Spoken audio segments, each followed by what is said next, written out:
Hello everyone, welcome to Scholar X. मेरा नाम है आवेश और आज हम स्टार्ट करने वाले हैं 9th स्टैंडर्ड मैथ्स 1 सेट्स का सेकेंड वाला पार्ट।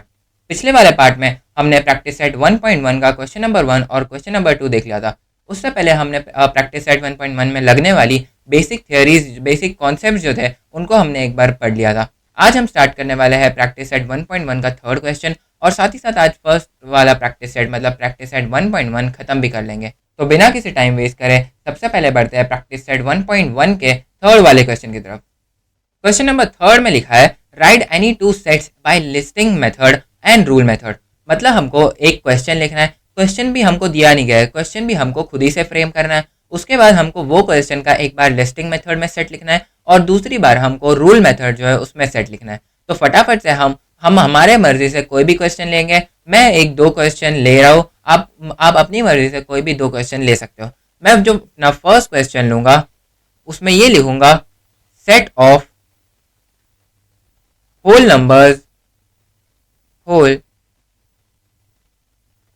नंबर्स लेस देन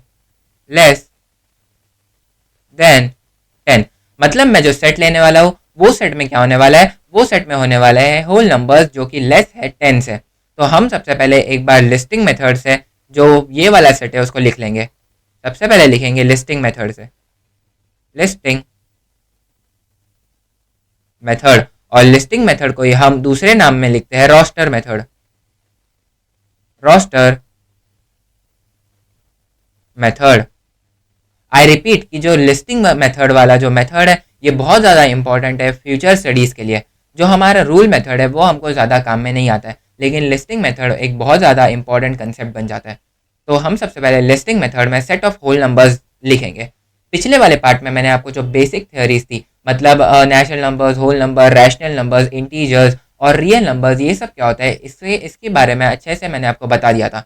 तो एक बार रिविजन कर लेते हैं। होल नंबर्स को हम W से रिप्रेजेंट करते हैं और वो स्टार्ट होते हैं 0 से और वो पॉजिटिव जाते हैं इन्फिनिटी तक, जैसे 0, 1, 2, 3 and dot dot dot up to infinity.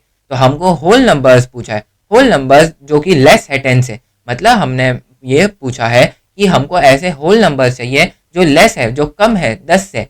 तो हम इधर लिखेंगे लेट। हमको सबसे पहले अज्यूम कर लेना होता था। मैंने लास्ट लेक्चर में ये बताया था कि हमको जब भी हम कोई सेट लिखते थे उससे पहले हमको उसको कोई डेजिग्नेट वैल्यू में उसको कोई वैल्यू में उसको डेजिग्नेट करना पड़ता था। तो हम सबसे पहले लेट कर लेंगे, let A be set of whole numbers less than 10। मतलब जो हमारा सेट ए है उसका मतलब अभी होल नंबर्स लेस देन 10 हो गया। मतलब जब भी हम किधर भी ए लिख दे उसका मतलब हो जाएगा set of whole numbers less than 10। तो हम इधर डायरेक्टली लिख देंगे A is equals to curly bracket. मैंने आपको बताया था लिस्टिंग मेथड में हमको बार बार कॉमा डाल के हर एक नंबर को लिखना पड़ता है। तो हम इधर होल नंबर्स लिख लेंगे जो कि लेस है 10 से। तो लेस देन 10 होल नंबर्स मतलब स्टार्ट होगा अपना 0 से। तो 0, 1, 2, 3, 4, 5, 6, 7, 8 एंड 9। और यहाँ पर हम कर्ली ब्रैकेट से जो हमारा सेट है उसको क्लोज कर देंगे। अभी आप पूछोगे कि मैंने 10 क्यों नहीं लिखा, तो इधर हमको जो क्वेश्चन गिवन था वो था कि नंबर्स लेस देन 10। अब लेस देन 10 मतलब 10 से कम, और 9 ही एक ऐसा इकलौता नंबर है जो 10 से एकदम मतलब नेक्स्ट टू कम है। मतलब अगर हम इधर 10 लिख दें तो वो इक्वल टू 10 होगा, लेकिन हमको इक्वल टू 10 नहीं, हमको लेस देन 10 चाहिए। और 9 जो है वो लेस देन 10 है। तो ये हो जाएगा होल नंबर जो हो गए वो हो जाएंगे ए इज इक्वल टू 0, 1, 2, 3, 4, 5, 6, 7, 8, 9 और 10 नहीं होगा। नेक्स्ट हम तो को यही वाला सेट जो है उसको एक बार रूल मेथड में भी लिखना है, मतलब उसको ही हमको एक बार सेट बिल्डर में लिखना है। सेकंड वाले मेथड में हमको यही वाले सेट को रूल मेथड में लिखना है, या फिर इसका ही जो दूसरा नाम है वो है set building method, set builder method. मतलब जो ये वाला सेट है उसको हमने एक बार लिस्टिंग मेथड में लिख लिया और अभी हमको नेक्स्ट टाइम उसको रूल मेथड में लिखना है या फिर सेट बिल्डर मेथड में लिखना है। तो हम इसको एक दूसरे कलर से लिखेंगे ताकि ज़्यादा कन्फ्यूजन ना हो। तो तो हम इधर लिख देंगे, इधर भी हमको सबसे पहले एक वैल्यू में ये सेट को डेजिग्नेट करना होगा। हमने इधर ए लिखा था तो नीचे हम इधर सपोज बी लिख देंगे, तो ये हो जाएगा let B be set of whole numbers less than 10, less than 10। मतलब अभी हमको बी में ये वाली डेजिग्नेट कर दी, मतलब जब भी हम बी लिखेंगे तो इसका मतलब हो जाएगा होल नंबर्स लेस देन 10। तो हम इसको नेक्स्ट पेज पर करेंगे, तो ये हो जाएगा B is equals to curly bracket. यहाँ तक तो दोनों सेम रहेंगे, लेकिन फिर उसके बाद में ये बी है तो अंदर वाला जो बी रहेगा वो स्मॉल बी रहेगा। मैंने आपको ये पिछले वाला जो पार्ट है उसमें अच्छे से समझाया है कि रूल मेथड कैसे लिखते हैं और लिस्टिंग मेथड कैसे लिखते हैं। तो हम इधर डायरेक्टली लिखेंगे, तो B is equals to B, ये वाला एक सिंबल जिसको हम कहते थे such that, therefore b is a set such that of all b's such that b is equals to set of whole numbers, या फिर सिर्फ whole numbers b is equals to whole numbers less than 10। और यहाँ पर हम curly bracket close कर देंगे। तो हमने यहाँ पर एक ही सेट जो कि होल नंबर्स लेस देन 10 वाला सेट था उसको एक बार हमने रूल मेथड से लिख लिया, और इससे पहले हमने उसको लिस्टिंग मेथड से लिख लिया था। और इसको पढ़ने का मेथड क्या होगा, सबसे इंपॉर्टेंट है इसको पढ़ने का मेथड। तो इसको पढ़ने का जो मेथड है वो हो जाएगा, ये जो बी है that is the set of, मतलब B is a set of all Bs such that, ये सिंबल को हम पकड़ेंगे such that B is equals to whole numbers less than 10, मतलब कि जो बी है वो होल नंबर्स है लेस देन 10 वाले। नेक्स्ट हमको इधर पूछा था राइट एनी टू सेट्स, मतलब हमको दो सेट्स लिखना है in listing method in and in rule method. हमने इधर ये वाला जो फर्स्ट सेट है उसको लिख लिया। अब इसी तरह हम एक दूसरा सेट है उसका क्वेश्चन लिख के एक बार लिस्टिंग मेथड में लिखेंगे और एक बार हम लिख लेंगे रूल मेथड में। नेक्स्ट जो हमारा सेकेंड सेट होगा वो हो जाएगा सेट ऑफ मंथ्स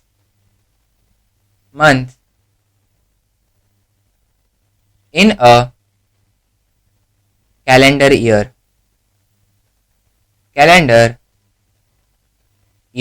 मतलब अभी हमको जो सेट है वो है months in a calendar year, मतलब एक जो साल होता है उसमें कितने मंथ्स होते हैं, इसका हमको दो टर्म्स में सेट लिखना है, मतलब एक बार लिस्टिंग मेथड में और हमको दूसरी बार लिखना है रूल मेथड में। तो फर्स्ट हम लोग एक बार लिख लेंगे लिस्टिंग मेथड में, लिस्टिंग मेथड, और इसको ही हम कहते हैं रोस्टर मेथड। तो हम इधर सबसे पहले अज्यूम कर लेंगे, मतलब हमको ये जो सेट है उसकी वैल्यू एक वैल्यू में हमको डेजिग्नेट करना पड़ेगा, जैसे हम ए बी सी में करते हैं। तो अब हमने ए और बी का तो यूज़ कर लिया है, तो अब हम इसको सी में डाल देंगे। तो हम लिखेंगे let C be set of months in a calendar year, months in a calendar year, मतलब अभी हमको जो months in a calendar year है उसका सेट लिखना है लिस्टिंग मेथड में। तो हम इधर लिख देंगे C is equals to curly bracket. हमको पता है कि months in a calendar year क्या होता है, दैट इज जनवरी फरवरी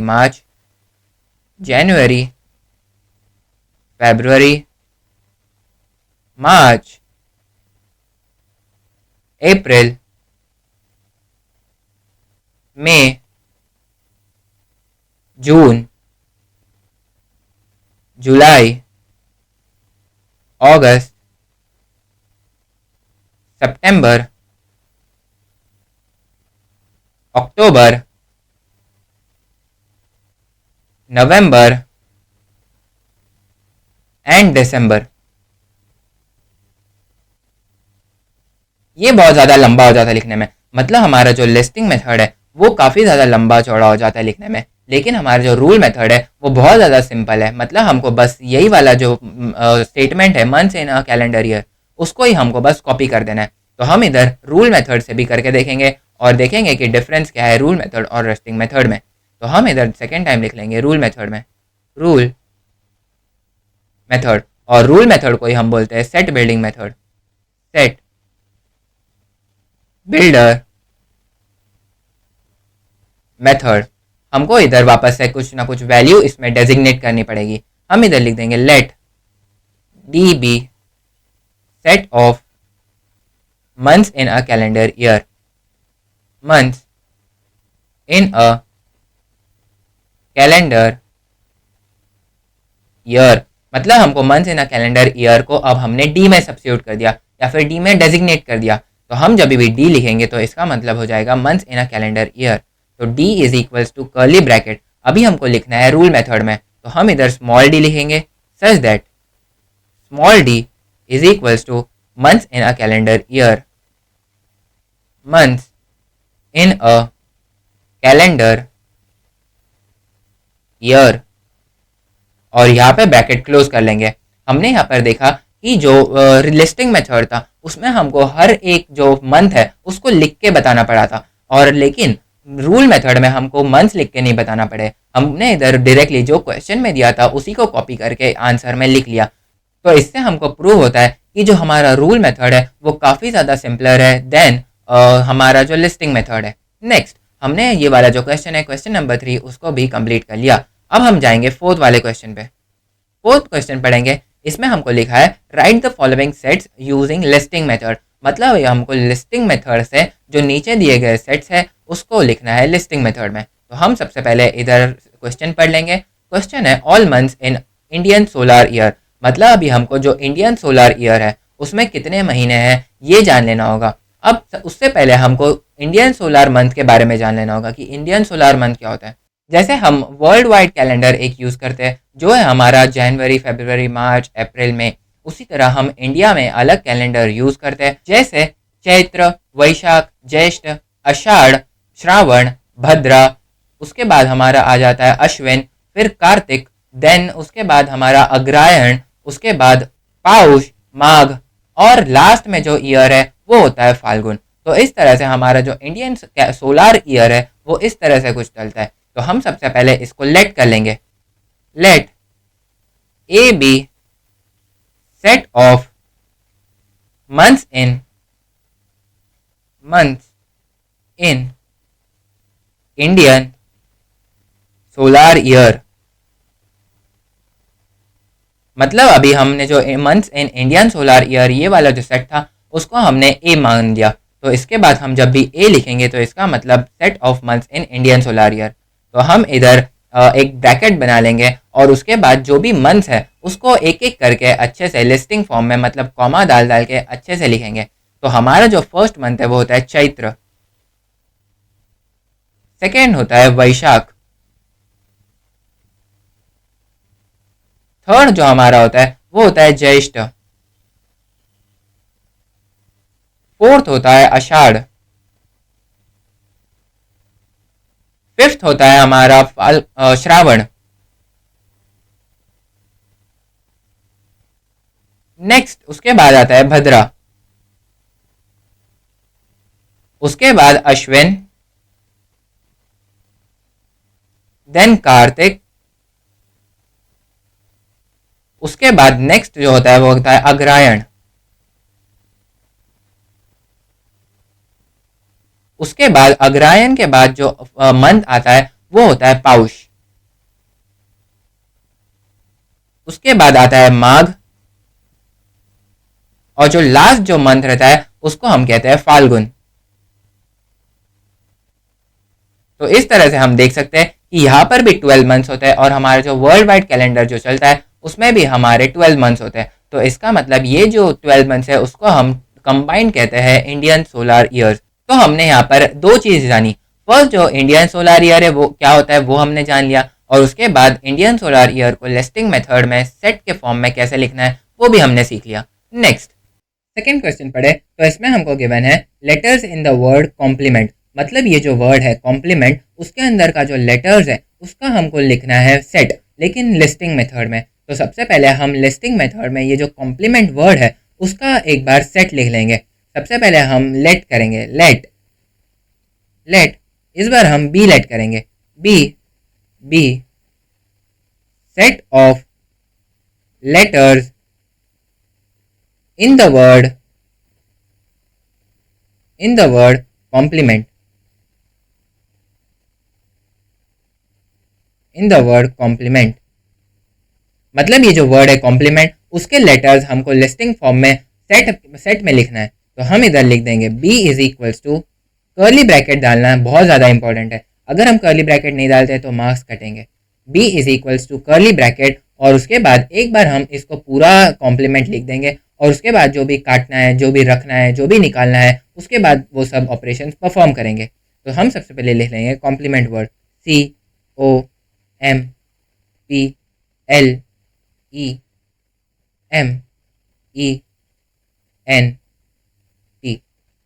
अब मैं आपको जो सेट है उसका वो लिखने का एक रूल बता देता हूँ। वो रूल ये कहता है कि अगर मैंने एक सेट लिखा तो उसके अंदर दो सेम चीज़ें रिपीट नहीं हो सकती। एग्जाम्पल के लिए मैं आपको बताऊँ कि सपोज मैंने एक सेट लिख लिया, उसमें मैंने 2 बार ए लिख लिया, मतलब मैंने ए करके दो बार ए लिख लिया। तो मैं 2 बार जब ए लिखूंगा तो वो सेट इनवैलिड हो जाएगा। क्यों? क्योंकि वो जो सेट है उसके रूल्स को वो वायलेट कर रहा है, मतलब उसके रूल्स को वो तोड़ रहा है। अगर कोई भी सेट में दो चीज़ें रिपीट होती है तो इसका मतलब वो सेट गलत है, वो सेट इनवैलिड है। तो हमको एक सेट में सिर्फ एक ही चीज़ एक बार लिखनी है, रिपीट नहीं करना है। तो अब हम ये वाले सेट में भी चेक करेंगे कि कुछ चीज़ें, कुछ लेटर्स जो है वो रिपीट हो रहे हैं या नहीं। अगर कोई भी लेटर रिपीट हो रहे होंगे तो उसको हम कैंसिल कर देंगे। सबसे पहले सी देखेंगे, सी एक ही बार है पूरे, इसमें पूरा ये चेक करें तो सी एक ही बार है, ओ भी एक बार है। अगर हम एम देखें तो एम इधर 2 बार रिपीट हो रहा है, एक बार एम यहाँ पर है और दूसरी बार यहाँ पर, तो एक बार वाला एम इसको कट कर देंगे। नेक्स्ट पी, पी भी पूरे वर्ड में से एक ही बार है, एल भी एक बार है, और नेक्स्ट ई जो है वो 2 बार है, मतलब ई एक बार इधर भी है, एक बार इधर भी है, तो हम एक ई को कैंसिल कर देंगे। एन पूरे सेंटेंस में, पूरे वर्ड में एक ही बार है, और फिर टी भी एक ही बार है, तो हम ये एन और टी को एक बार इधर लिख लेंगे नीचे साइड में। तो हमारा जो कॉम्प्लीमेंट ये वाला जो वर्ड है उसका जो सेट बना वो ऐसा कुछ बना, मतलब हमने जो 2 बार रिपीट होने वाले जो लेटर्स है उनको हमने कैंसिल कर लिया, और हमने जो ये वर्ड है इसको लिख लिया। तो इसी के साथ हमने ये वाला चीज़ भी पढ़ ली। इधर हमने 2 चीज़ें पढ़ी, क्या कि एक तो कॉम्प्लीमेंट को कैसे लिखेंगे लिस्टिंग मेथड में वो सीख लिया, और एक रूल सीख लिया कि पूरे सेट में 2 चीज़ें बार बार रिपीट नहीं हो सकती। तो हम जब भी 2 चीज़ें रिपीट हो रही है तो उसको हम कैंसिल करके सिर्फ एक ही बार लिखते हैं। बढ़ते हैं हमारे नेक्स्ट क्वेश्चन की तरफ। नेक्स्ट थर्ड क्वेश्चन पढ़ेंगे। इसमें लिखा है set of human sensory organs. इस सेट बनाने से पहले हमको देखना पड़ेगा कि ह्यूमन सेंसरी ऑर्गन्स क्या होता है। हमने ये बेसिक से एकदम बेसिक लेवल के क्लास में पढ़ा है, जैसे हमने ये सब 6th 7th में ही पढ़ा है कि ह्यूमन सेंसरी ऑर्गन्स क्या होते हैं। ह्यूमन सेंसरी ऑर्गन्स मतलब ऐसे ऑर्गन जिससे हमको कुछ फील होता है, जिससे हमको कुछ सेंस होता है। तो वो सब ऑर्गन्स क्या है? वो है आइज, नोज, ईयर्स, टंग और स्किन। ये जो 5 ऑर्गन्स है हमारी बॉडी में, वो हमारे सेंसरी ऑर्गन्स कहलाते हैं। तो हम इसको सेट में लिख लेंगे। सबसे पहले हम करेंगे let C be set of human sensory organs.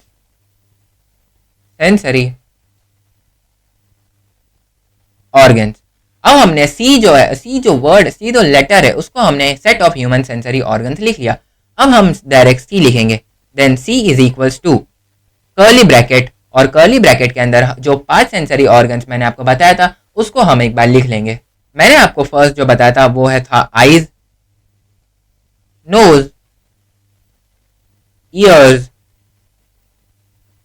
उसके बाद टंग, नेक्स्ट स्किन। मतलब ये जो 5 ऑर्गन्स है हमारी बॉडी में, इसको हम कहते हैं ह्यूमन सेंसरी ऑर्गन्स। नेक्स्ट हम लिखेंगे set of prime numbers from 1 to 20। Last lecture में मैंने आपको बताया था कि प्राइम नंबर्स क्या होते हैं। प्राइम नंबर्स ऐसे नंबर्स होते हैं जो या फिर तो उनके खुद के टेबल में जाए या फिर तो सिर्फ 1 के टेबल में जाए। जैसे हम लिख लेंगे 2, 3, 5। ये जो नंबर्स है ये या फिर तो उनके खुद के टेबल में जाते हैं या फिर तो 1 के टेबल में जाते हैं। तो हम इधर ऐसे प्राइम नंबर्स लिखेंगे जो कि 1 से लेके 20 के बीच में आता है। तो हम इधर सबसे पहले कुछ एक वैल्यू डेजिग्नेट कर देंगे। हम इधर लिखेंगे let D be set of prime numbers from 1 to 20, 1 to 20। इसका मतलब हमको ऐसे नंबर्स चाहिए जो या फिर तो सिर्फ 1 के टेबल में आए या फिर तो उनके खुद के टेबल में आए। तो ऐसे नंबर्स हम लिख लेंगे। ये D is equals to curly bracket. अगर हम कर्ली ब्रैकेट नहीं बनाते हैं तो हमारे मार्क्स डेफिनेटली कटेंगे, तो हमको कर्ली ब्रैकेट का यूज़ 100% करना है। तो D is equals to prime number जो होते हैं वो होते हैं 2, 3, 5, 7, 11, 13, 17 and 19।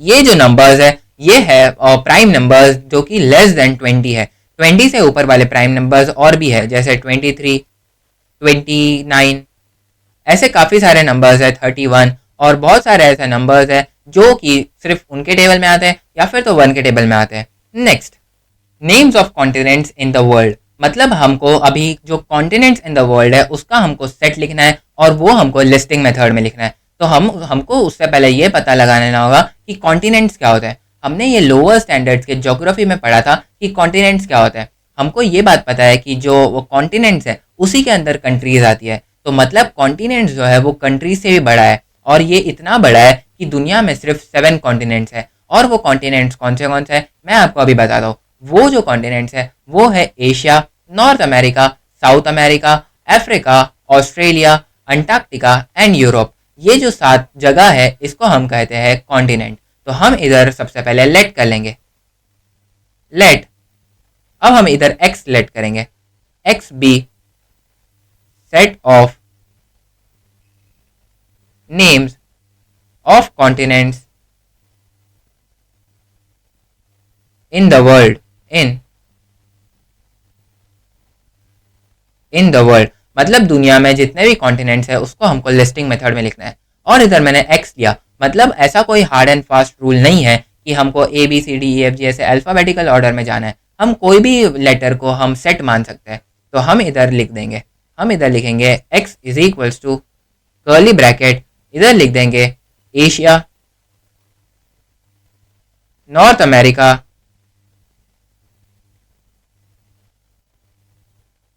South America, Africa, Australia, Europe and Antarctica. ये जो 7 जगह है इसको हम कहते हैं कॉन्टिनेंट्स। नेक्स्ट, हमने यहाँ पर क्वेश्चन नंबर 4 जो था वो अच्छे से कंप्लीट कर लिया। अब हम देखेंगे क्वेश्चन नंबर 5। क्वेश्चन नंबर 5 में इधर हमको फर्स्ट मतलब जो मेन क्वेश्चन है वो पढ़ेंगे। इसमें लिखा है right the following sets using rule method. मतलब पिछले क्वेश्चन में हमने लिस्टिंग मेथड में लिखा था, अब हमको रूल मेथड में लिखना है। रूल मेथड में लिखना काफ़ी ज़्यादा सिंपल होता है, लेकिन अगर हमको लिस्टिंग मेथड से रूल मेथड में देखना बनाना है तो हमको कुछ ना कुछ एनालाइज करना पड़ेगा। पहले हमको ये समझ लेना पड़ेगा कि लिस्टिंग मेथड में दिया क्या गया है और उसको वर्ड्स के फॉर्म में कन्वर्ट करके हमको रूल मेथड में लिखना पड़ेगा। तो फर्स्ट क्वेश्चन पढ़ेंगे, आपको एक आइडिया लग जाएगा कि कैसे हम लिस्टिंग मेथड से कन्वर्ट करते हैं रूल मेथड में। तो हम सबसे पहले इधर लेट करने की कोई ज़रूरत नहीं है, मतलब इधर पहले से लेट किया हुआ है कि ए जो है वो सेट है किसी चीज़ का। तो हमको इधर डायरेक्टली रूल मेथड में लिखना है, रूल मेथड में रूल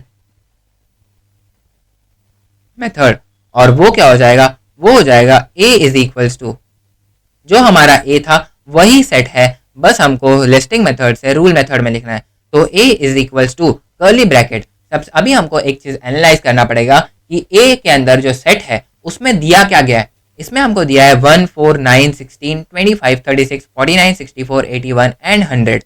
ये नंबर देख के हमको कुछ समझ आ रहा है क्या? अगर आपको ये चीज़ समझ में आ रही है देन कमेंट सेक्शन में आप टाइप कर सकते हो, या फिर अगर आपको ये चीज़ नहीं समझ में आ रही है मैं बता दूंगा।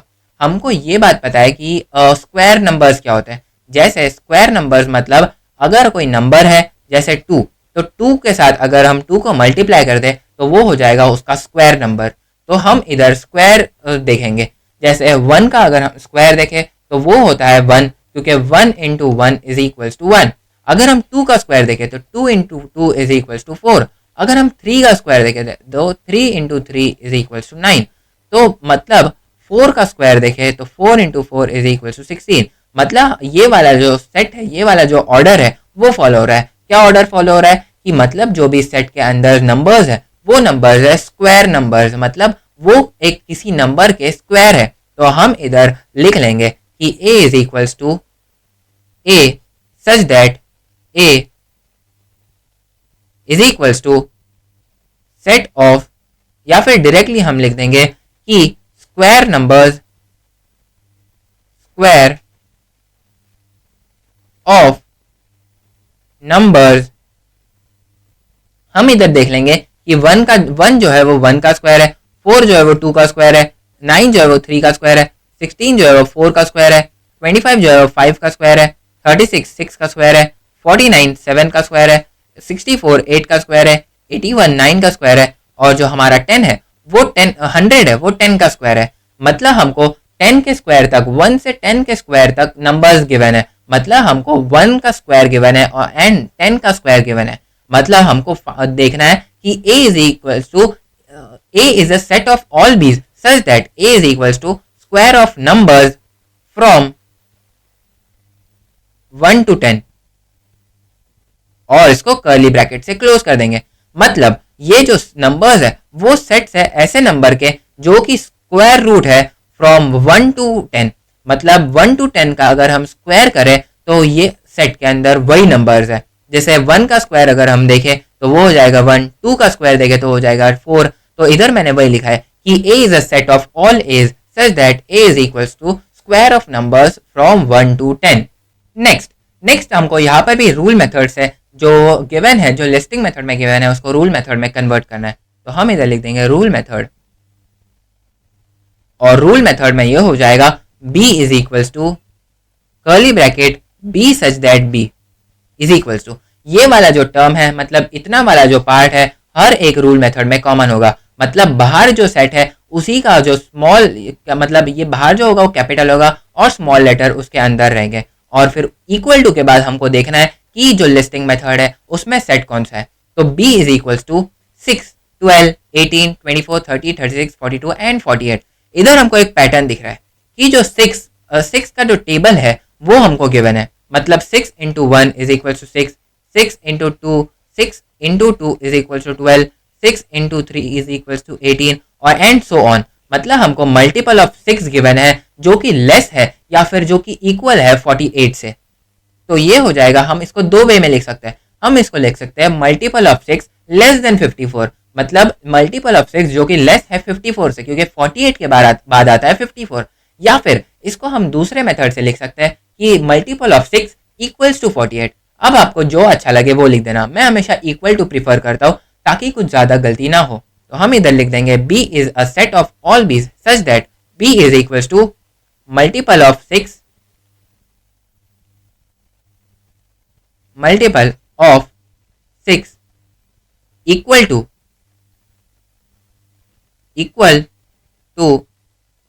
48 और ब्रैकेट क्लोज कर लेंगे। और इस तरह से हमने लिस्टिंग मेथड को फिर से एक बार रूल मेथड में कन्वर्ट कर लिया। नेक्स्ट हम देखेंगे सी इज इक्वल्स टू स्माइल। मतलब ये जो वर्ड है स्माइल उसका हमको रूल मेथड में लिखना है। तो हम इसको कैसे लिखेंगे, C is equals to curly bracket C such that C is equals to words letters in the word. मतलब स्माइल में जो लेटर्स है उसी का हमको सेट लिस्टिंग फॉर्म में गिवन है। तो हम इधर लिख देंगे letters in the word smile, और इसको ये जो एपोस्ट्रोफी है या फिर सिंगल इन्वर्टेड कॉमा है उससे हम इसको लॉक कर देंगे और इसके बाद ब्रैकेट क्लोज कर देंगे। अब हम इधर एक चीज नोटिस करेंगे कि लिस्टिंग फॉर्म में हमको बार बार कॉमा डालना पड़ रहा था, लेकिन ये जो रूल मेथड है उसमें हमको कॉमा नहीं डालना है। उसमें हमको एक ही लाइन में पूरा मतलब वर्ड लिख देना है। नेक्स्ट इधर गिवन है D is equal to Sunday Monday Tuesday Wednesday Thursday Friday and Saturday. मतलब हमको इधर डेज ऑफ वीक गिवन है। तो हम इधर फिर से D is equals to curly bracket D such that D is equals to days of week, days of a week. मतलब एक वीक में एक हफ्ते में कितने दिन रहते हैं वो हमको ये लिस्टिंग मेथड में गिवन है। ये तो सोचने की भी जरूरत नहीं थी, काफी ज्यादा सिंपल था। नेक्स्ट ये वाला जो क्वेश्चन होगा वो प्रैक्टिस सेट 1.1 का लास्ट क्वेश्चन रहेगा। तो इधर हम लिख देंगे x is equals to x is equals to curly bracket x such that x is equals to, ये इसको अगर हम रीअरेंज करें या फिर रीअसेंबल करें तो a e t, या फिर तो ये वर्ड हो जाएगा ईट, या फिर तो ये वर्ड हो जाएगा एट। अब आपकी मर्जी है, आप एट वर्ड भी लिख सकते हो या फिर आप ईट वर्ड भी लिख सकते हो। मैं इसको प्रेजेंट टेंस में रख के ईट लिखूंगा, तो ये हो जाएगा x is a set of all xs such that x is equals to letters in the word